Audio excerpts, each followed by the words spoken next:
I want to start with a poem by a poet called David White. And this is called Morning Light. The blessing of the morning light to you. May it find you even in your invisible appearances.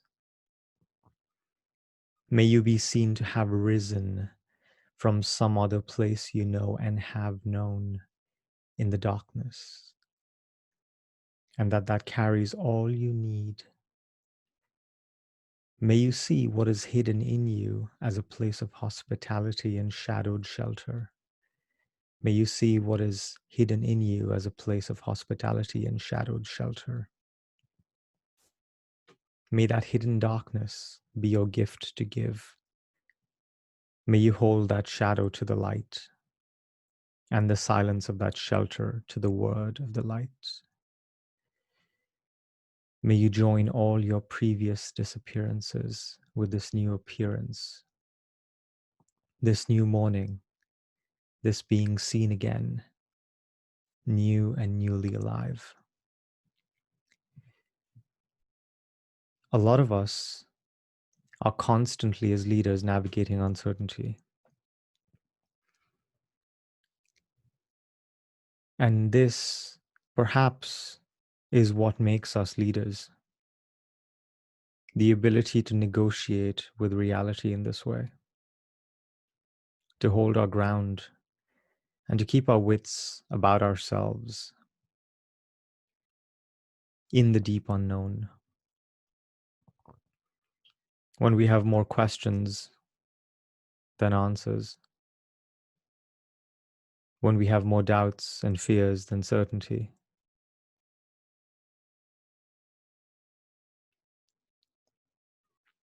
And a lot of us, we feel challenged when we need to present a front externally, which lies in stark contrast with our internal experience. And this experience of leading in times of uncertainty and through the unknown becomes almost akin to living a double life, where we externally present this face that has all the answers, that is completely sure, that is perfect, where there's no trace of doubt, fear, uncertainty, because we think that that is the face that we need to show to the world, show to the people who follow us.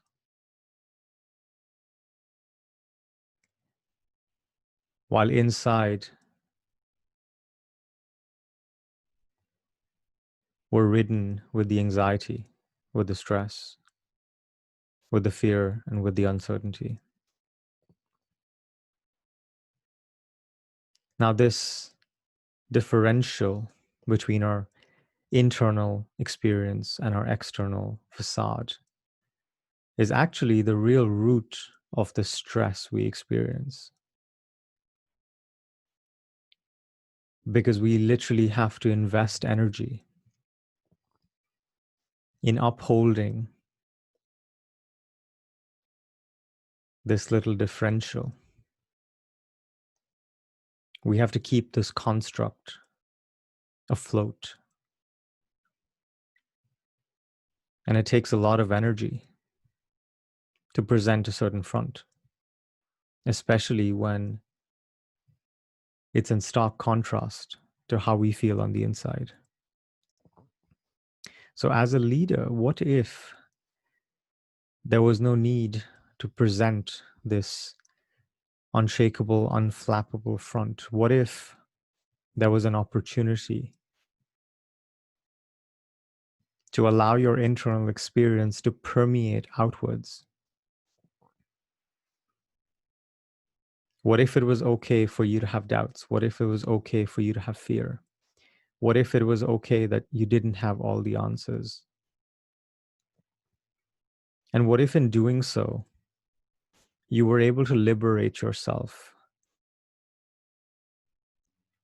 from this perfectionistic need to play to a certain stereotype of a leader that's long become outdated. Because the leaders of today aren't the ones that are invulnerable, that are unflappable, that don't betray any emotion, that are perfect and have all the answers.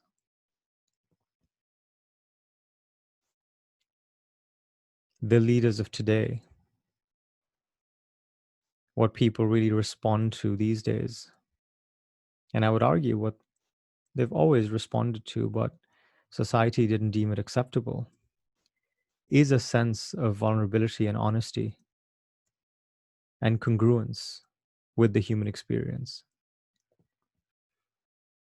I was talking to a client today who runs a PR firm, and we talked about how what she's doing in her business, which is super successful, is actually not running a PR firm at all. What she's doing is actually holding space for entrepreneurs to process their deepest fears and insecurities. Because what she's really doing is alchemizing their fears and insecurities and this contraction that appears in their bodies when they're at the precipice of really being seen by the world, into a sense of expansion, a sense of excitement, a sense of meaning at the idea, the prospect of transmitting their message all around the world to all the people who need it. And not coincidentally, the biggest struggle that she's had in her life has been this fear of being seen. And so there is a divine perfection in the work we do, as long as we're aligned in this way with our deepest purpose. And one of the things that really makes things a lot easier and a lot simpler is this sense of honesty, this sense of congruence, where we can acknowledge our internal experience in a really real way,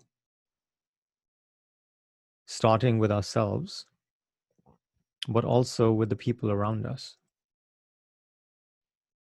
And this has been something that, I've struggled with myself, and a lot of the people I work with struggle with as well, because as leaders, we think that we need to be perfect.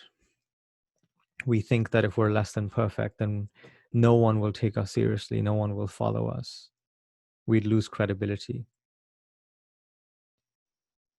So we try to be invulnerable, right? We try to have all the answers, even in the face of uncertainty.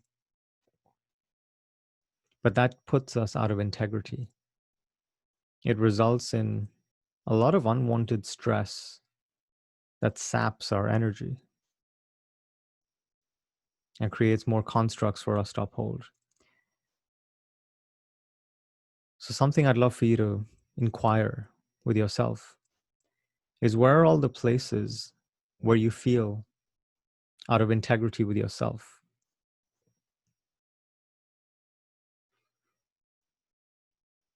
Where is there a differential between how you actually feel, your actual experience or reality in different parts of your life, and the version of that you project externally?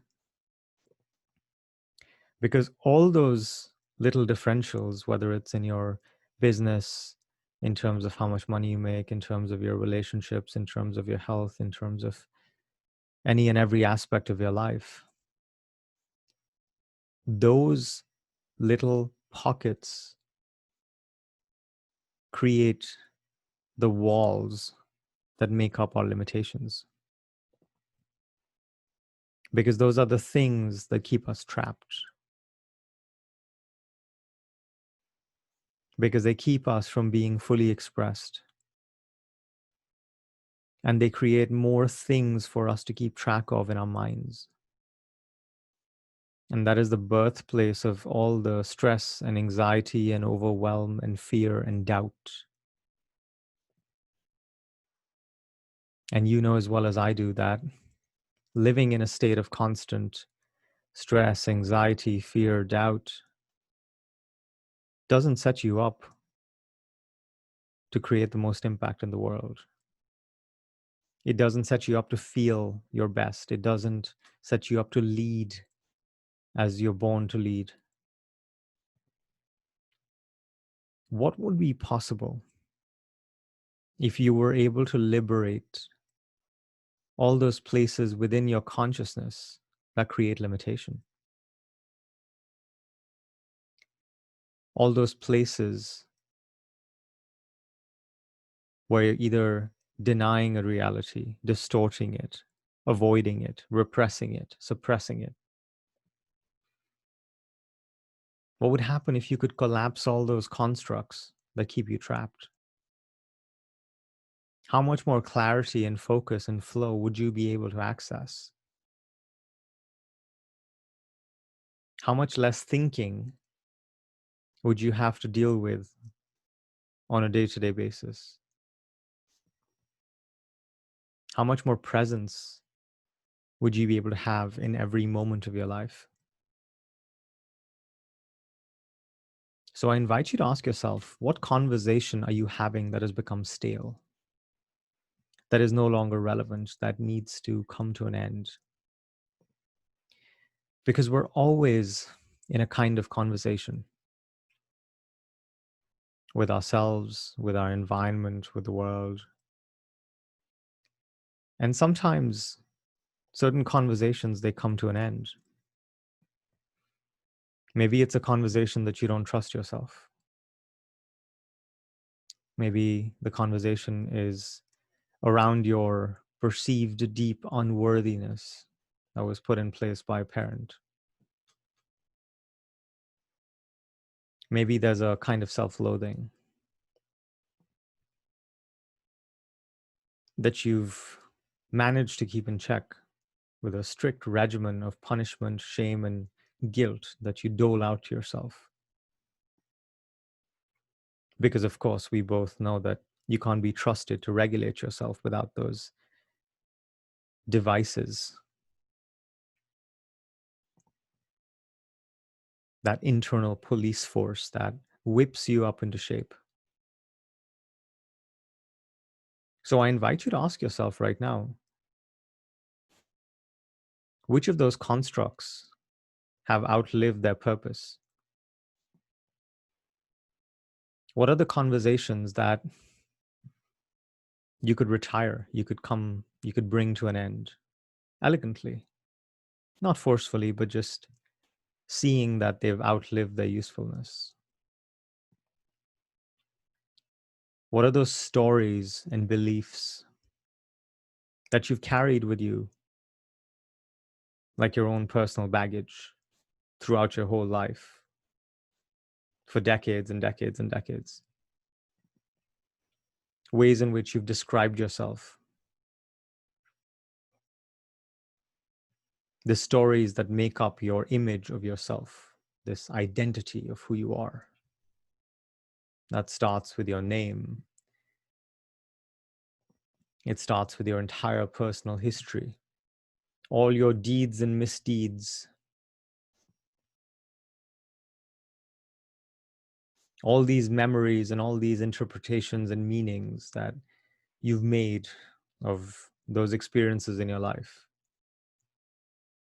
Who would you be without your story? Who would you be if in this moment, as you listen to the sound of my voice, you could become aware of who you are without reference to memory or thought?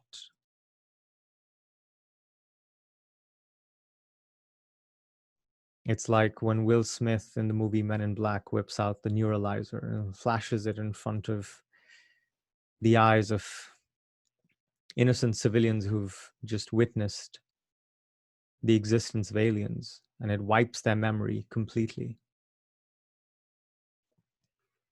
And even though in the movie, it only wipes their memory for the past few hours or day, imagine if you could flash one of those devices in front of your eyes and you could wipe your entire memory of yourself. All the little attributes and constructs and stories and beliefs that you've used to define yourself. Who would you be without your story? Who would you be without your story? Would you still have fear? Would you still have doubt? Would you still have anxiety or stress? And you can try that right now in this moment. Just allow your entire history, your personal history, to dissolve. And take a deep breath in. And just allow yourself to be. Allow yourself to rest as awareness, rather than a collection of memories that you bring from one moment to the next. And ask yourself this: what is the conversation? What is the new conversation that you want to begin in this moment?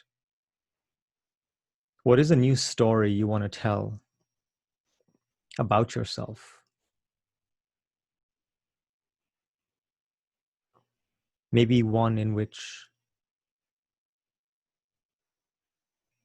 all the problems that you once identified with don't actually exist. All the limitations that you subscribe to don't actually exist. All the fears and doubts and all these tendencies of self-sabotage don't actually exist. Who would you be? What story would you want to tell? What would be possible? What would you do if you didn't know fear, if you weren't afraid?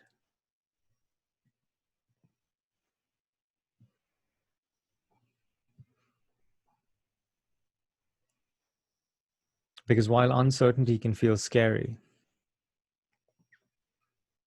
it is also the birthplace of infinite possibility. It's our human desire to cling to certainty. But the truth is, we're just shards of consciousness floating through space with really nothing to cling to. And that's a very scary state to be in. Our existence is an exercise in uncertainty and in the unknown. But inherently that fills us with fear and dread. So what do? We build up this sense of a personal identity. We define ourselves with a name, a zip code, a tax bracket, a gender, preferences, likes, dislikes, prejudices, abilities, strengths and weaknesses, things we can do, things we're really afraid to do, our own neuroses. And we copy paste this entire identity structure into every single moment of our life. Because all these constructs appear to give us safety. They appear to orient us back to ourselves. But these constructs also create our limitations. These constructs also tell us what we cannot do, what we cannot create, what we cannot experience. And they bring with us an edge to what's possible for us. They exclude possibility. They turn the formless into form. They turn the infinite into the finite. They turn our limitless nature to this limited sense of being. So while they give us something to cling to, they also cut off the magic and mystery of what's truly possible. And then that becomes the unknown, and that becomes something that creates uncertainty within us, and that becomes something we resist. And we tell ourselves that we're scared of the uncertainty. But really, all that there is uncertainty. So what would it mean for you and your life, and perhaps your business, your work, and your relationships, if all you did was found a way to be okay with the uncertainty, okay with not knowing what happens tomorrow, day after, next month, next year? If you just relax that contraction that you carry into every moment of your life, clinging to what you know.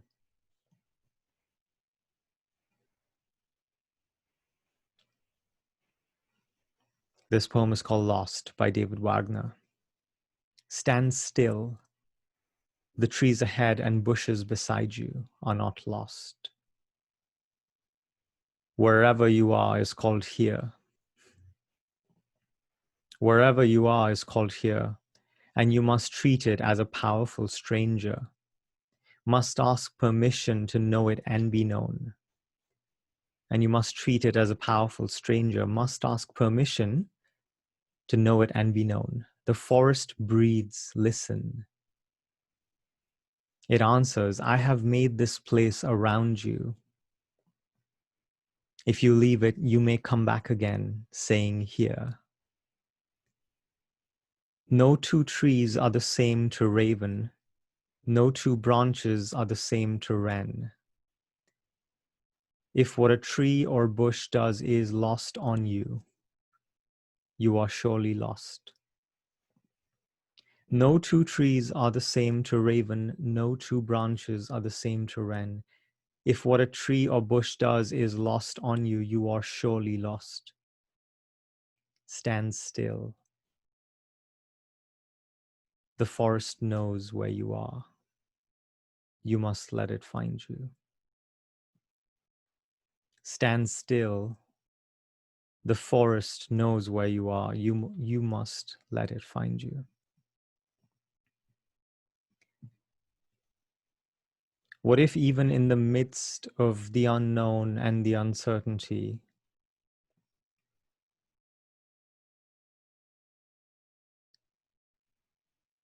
you were never truly lost?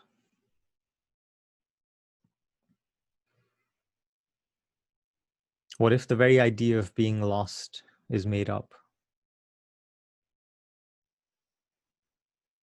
What if that is actually a glimpse of what reality really is?